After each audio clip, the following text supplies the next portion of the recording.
Welcome to the Smart Business Revolution. Revolution. Revolution. Revolution. You want a revolution? You say you want a revolution? Revolution. The revolution. It's going on right now. Welcome to The Revolution, the Smart Business Revolution podcast, where we ask today's most successful entrepreneurs to share the tools and strategies they use to build relationships and connections to grow their revenue.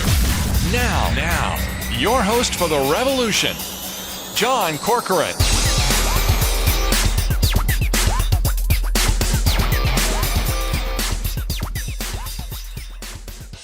All right, welcome everyone. John Corcoran here. I'm the host of this show. Go check out some of our archives because we've got some great episodes. You know, every week I get such a privilege to talk to CEOs, founders, and entrepreneurs of all kinds of companies. Check out our Netflix episode. Check out our Kinko's episode, EO, YPO, Activation Blizzard, Lending Tree. So many great episodes. I'm also the co-founder of Rise 25, where we help connect B2B business owners with our ideal prospects. And this episode, I'm happy to have David Nilssen. He is the CEO of two companies, Doxa7, which helps businesses build high-performing global teams in the Philippines, and also Guidant Financial, which has helped 25,000 plus entrepreneurs to secure $6 billion to start or buy a business. He's received a number of awards, including the SBA named him and his business partner the National Young Entrepreneur of the Year in 2007, and also 7-time Best Places to Work honoree.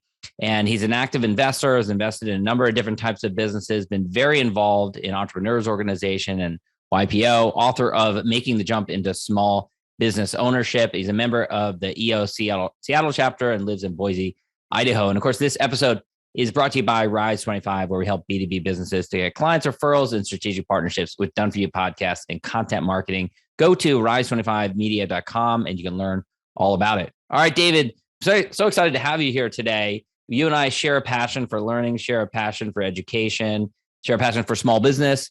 And I want to start with a part of your story when you had this major light bulb moment, which actually kind of helped eventually birth the second business. Take me back. It's 2015, 2016, and you're living in Seattle, not the cheapest part of the country to live in. And your costs are going up and up and up. You're running Guidant Financial, which helps businesses to get funding to start their business. But your costs are going up and up at a pace faster than even the business can handle. And you have to do something about it. So take me back to that realization, that aha moment for you. Yeah, well, by the way, thanks for having me on the show. I'm excited to be here as well. Yeah, 2015, we were getting prepared for a board meeting. And as we were doing that, we started to realize that these trends that we had intuitively known were sort of sneaking up on us. And we had seen, evidence of inside of our business. It was sort of like gradually happening, and then suddenly it occurred, right? And we realized that over the last 3 years, we're still growing. We've been in business for 13 years. We're still growing at 20% year over year. And yet our labor costs were growing disproportionate to the business's revenues. We were in Seattle, right? This is a unique animal because the $15 minimum wage started there. The $70K CEO was there. There's a lot of large companies coming into a relatively small labor pool. And so there's just this war on talent that were causing challenges for a lot of the businesses to compete. And we were one of those that were challenged by it. And so we realized we had to do something differently. And so we looked at all sorts of options, from opening up other offices, which we actually did, Boise, Idaho, where I live today. And then things like outsourcing and offshoring and hiring independent contractors. But we ended up with offshoring. And the reason we did that was because I got introduced to some business owners that had success building offshore teams in the Philippines, where it's a service-based culture and it's an English-speaking country. And so we decided to give that a try to see if we could find great talent that would help us continue to grow, but do it in a way that would help us manage our costs a little bit better along the way. And so that's sort of how we were forced to jump into this. Yeah, and we could talk about the pros and cons of different parts of the globe. I'm a big fan of the Philippines, an amazing culture, amazing skills, technical abilities, as you mentioned, a culture to serve. I'm curious, though, there are different models for outsourcing. Did you hire people independently? Did you hire an agency at first that helped you to dip your toe in the water? How did you going from maybe all your employees in the Seattle area to all of a sudden, having some that are halfway around the globe and you've never met face to face? For a lot of businesses, that's scary. Yeah. Well, I will say this, like you brought up, we looked at lots of different places from Vietnam to India, China, Kazakhstan, Latin America, and then of course the Philippines. And we felt like the Philippines was most closely connected to our culture. And we felt it was really important that we knew who we were working with. So I had actually flown out there multiple times before we made the decision on where to go, and have been, of course, multiple times since then. But we did decentralize the operation by going down this path, and that just changed our culture. So we're managing those things simultaneously. Remind me of the question again. Well, I was asking about the business model, the model that did you have an agency that you hired and that you employed them through them, or did you pay them directly? How did you go about it? Yeah, well, so there's lots of different models you talk about. The first one is, there's many people that will just go online to one of the job boards or through something like a Fiverr, Upwork, and try and negotiate a deal directly with individuals. That was not the route we wanted to go. I'll talk a little bit more about that in a second if you'd like.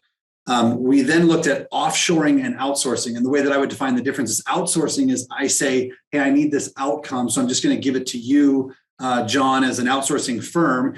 And you're going to hire the people. You're going to do the work. It's going to be your processes, your systems, and you're just going to deliver me this outcome. I don't care who you hire and how much turnover you have. That's on you. The other, offshoring, was just intuitively just felt right for our business. We're a service-based organization. I wanted to have a direct relationship with the people that are doing and performing the work. We wanted it to be our tools, our systems, our processes. We wanted to have that for our own. And so we decided to go that path and actually work with someone who would be more of the employer of record, but allow us to interface with the workers themselves. So we did, yes, hire another firm to help us go down that path. To be that employer of record. And then we sort of helped make some of those hiring decisions along the way and work directly with those individuals. And how did that shift affect your culture? You mentioned culture earlier, and your business has been a 7-time best places to work honoree. How did that affect the culture, and how did you maintain it? It's funny, when we first started going on this path, I was very worried about that because we had what I would call a celebrated culture. People, at one point we created this Wordle of all the ways that people described our business internally, and family and fun were the number 1 and 2 things said. So my thought was, if we go and we start working with talent all over the world, how is this going to impact the culture, and what is going to be the response of the team members here domestically when they think, oh my gosh, they're starting to bring on offshore talent? Is my job at risk? So I remember the day that we actually did the announcement, I told them, hey, look, here's what's happening within the business. We think this is a core capability that's really important for every business long-term. We want to develop that now and early and really lean into it. But we made a commitment to the workers that nobody would lose their job as a result of it. And we've held true to that. This has been a growth strategy, not a cost-cutting exercise.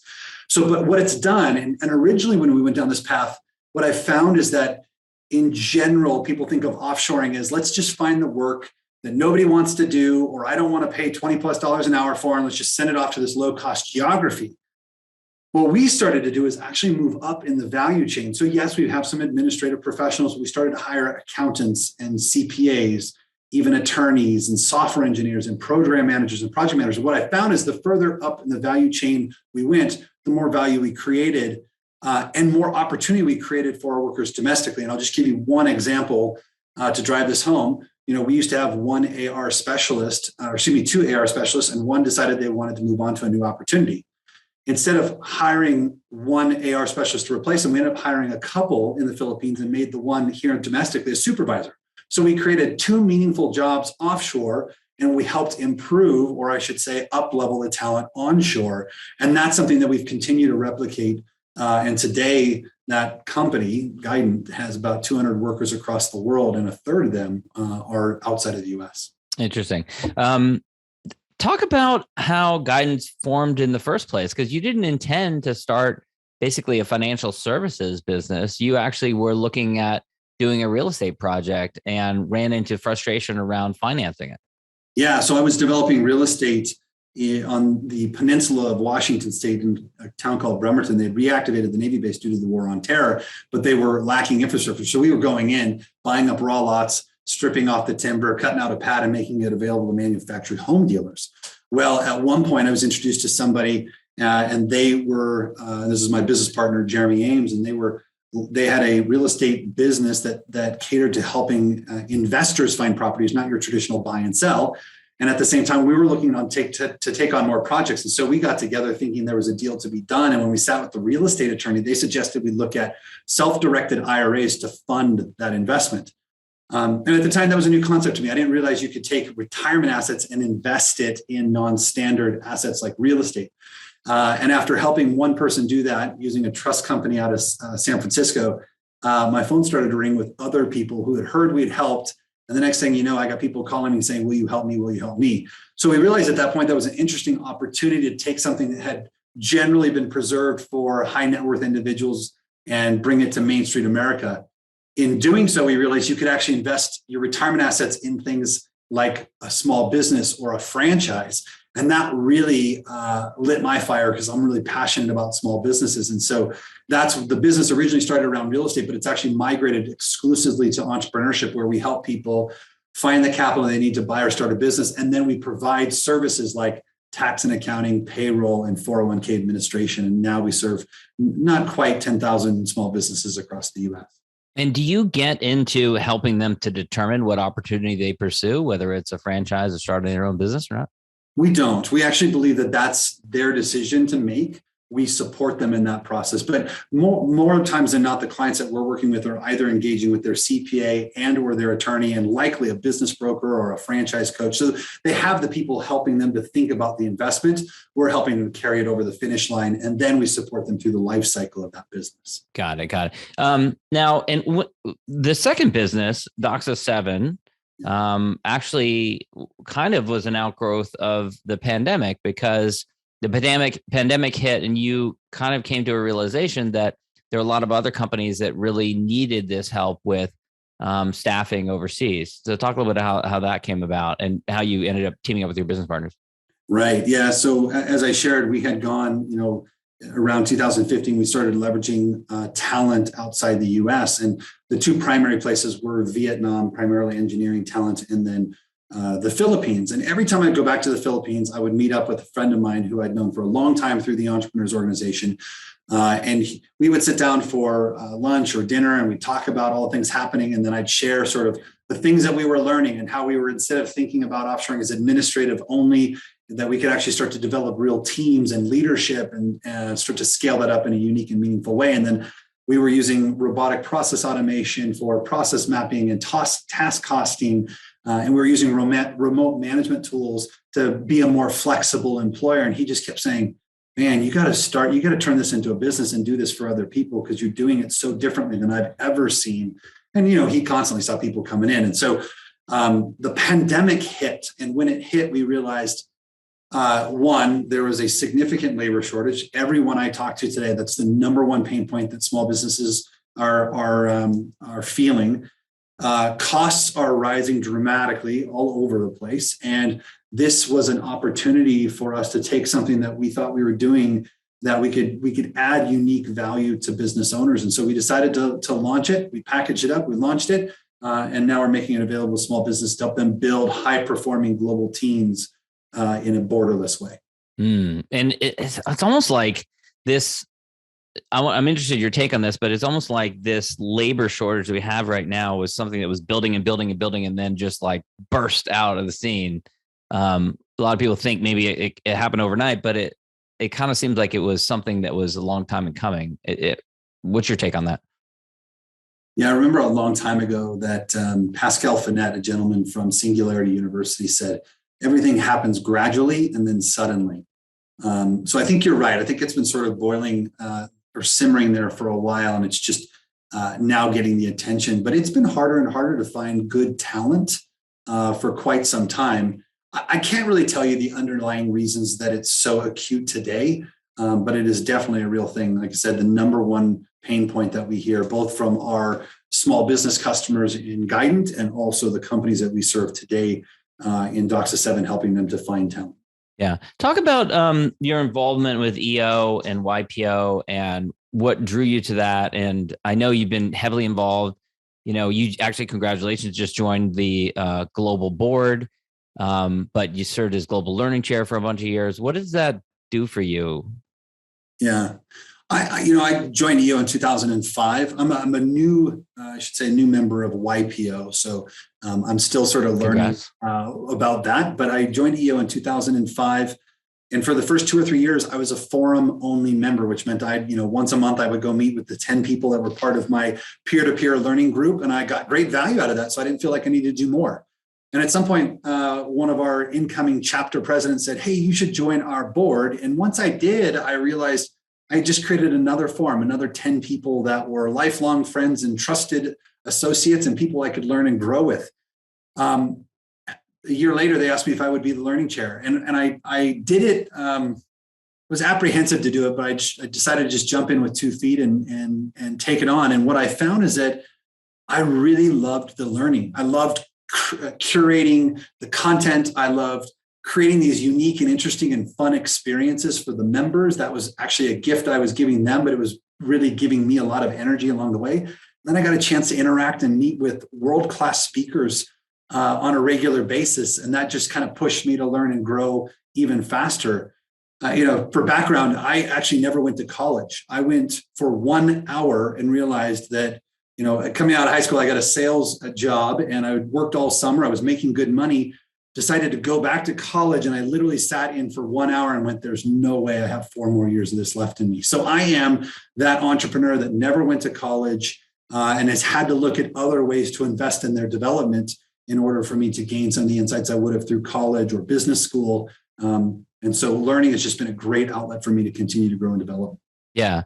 Now, I can't remember who it was who said it, but someone said to me, whatever you do, don't ever be learning chair, because apparently it's a ton of work. And I can only imagine what it is on the global level, organizing a lot of global events. So has it been just a massive time commitment for you? Is it a lot of work? Yes. But again, there are benefits that come from all of that, right? Like I've had a chance to interview some amazing people, learn from people I wouldn't have had access to otherwise. And the reality is EO has a professional team. So it is harder at the chapter level because oftentimes you don't have the same chapter support and your chief cook and bottle washer. But when you're working with the global team, I mean, that is a real professional organization with people who are best in class at their role. So it's a lot of time. I wouldn't say it's a lot of work. Yeah. Yeah. So Malala, Trevor Noah, you've had Esther Perel, some amazing speakers, and you personally interviewed Magic Johnson. And as a child of Los Angeles, grew up in Laker country, I have to know what that was like and how that came about. Oh man. So I'm 6'5". I was a basketball player my whole life. And as a kid, my nickname was Magic Dave because I was a point guard. So I was that tall point guard, just like Magic Johnson. So he's always been my sports idol. So it was a real thrill. Even at my age today, it was so fun to get a chance to meet him. And I actually met him in 2012 at a regional event for EO. And I remember standing next to him, and it was the first time in a long time I felt petite because I'm a pretty tall guy. But I'll tell you, I forget how tall he is. 6'10", 6'9"? 6'9". He's 6'9". 6'9". Okay. Yeah, but I jumped on the prep call with him for this event you were talking about with EO. And he got on, he says, "Hey, Dave, I just want to thank you for all the work you're doing for small business with Guidant and blah, blah, blah." And I realized at that moment, somebody had given him a sheet on me so that he knew who he was talking to. And I laughed and I said, "So you're still getting scouting reports, are you?" And he said, "Totally." He was great though. But yeah, Magic was, that was a lot of fun. And he was just an outstanding person to interview. I also got to work with Marcus Lemonis earlier last year from The Prophet on CNBC. Mm-hmm. He was just fascinating and such a good person to interview. So yeah, it's been a great experience. I certainly don't regret it. Yeah. What are you most excited for? We're recording this very end of 2021. Actually, you're probably my last interview of the year. But what are you most excited for in 2022? You've got a lot of different events that you're overseeing, that you're involved in. On that side, what are you most excited about? Do you mean related to EO? Yeah, we'll start there and then we can broaden it. Yeah, one of the programs that I just think are fascinating, EO has a program called Explorations. And those are, rather than business learning opportunities, they are cultural learning opportunities. And so we've got one coming up in Iceland and then another in Italy. those are by far my favorite programs because they're for up to 100 members. And so you're going in these more small and intimate gatherings to unique places across the world, getting to learn about that, but meet so many great entrepreneurs and to hear their stories and learn from their experiences. So I'd say getting to Iceland and Italy will be top of the list for sure. That's really cool. And then on the professional side with DOCSIS 7 and Guidant, what are you most excited about? Well, I'm really excited about the things that we're doing at DOCSIS 7. I always like to say we're teaching people how to leverage borderless talent as a conscious capitalist. So the things I think that I talked a little bit about, like the RPA and some of the remote management capabilities that we've created. But I think just the stuff that we're doing in terms of finding great labor, paying them a fair wage, working with employers and them to develop these professionals so that they continue to learn and grow and have more impact. I'm just really excited about sharing that with more people. That's great. David, it's been such a pleasure having you. Let me wrap up with the question I always ask. I'm a big fan of gratitude. So if you look around at your peers and contemporaries, so others in your industry, it could be EOers, it could be business partners, it could be anyone. Who do you respect? Who do you admire? Who's someone that you would want to just publicly acknowledge and thank them for what they've done along your journey? That's a cool question. Lex Sisney comes to mind for me. Lex is the founder of Commission Junction. He's now a professional coach. He's someone who worked with me actually right during the time of 2015 where we started this podcast.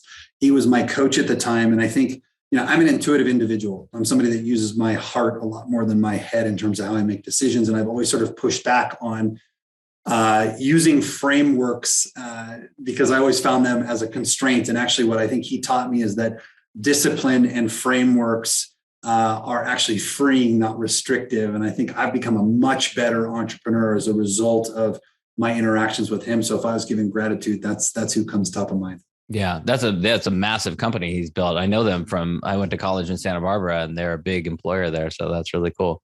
Yeah. David, this has been great. Where can people go to learn more about you and about Guidant and about DOCSIS 7? So Guidant Financial is GUIDANT financial.com. And then DOCSIS 7 is just DOXA and the number 7.com. And depending on interest, easily reachable through there. Excellent. David, thanks so much. Thanks for having me. Thank you for listening to the Smart Business Revolution podcast with John Corcoran. Find out more at smartbusinessrevolution.com. And while you're there, sign up for our email list and join the revolution. Revolution. And be listening for the next episode of the Smart Business Revolution podcast.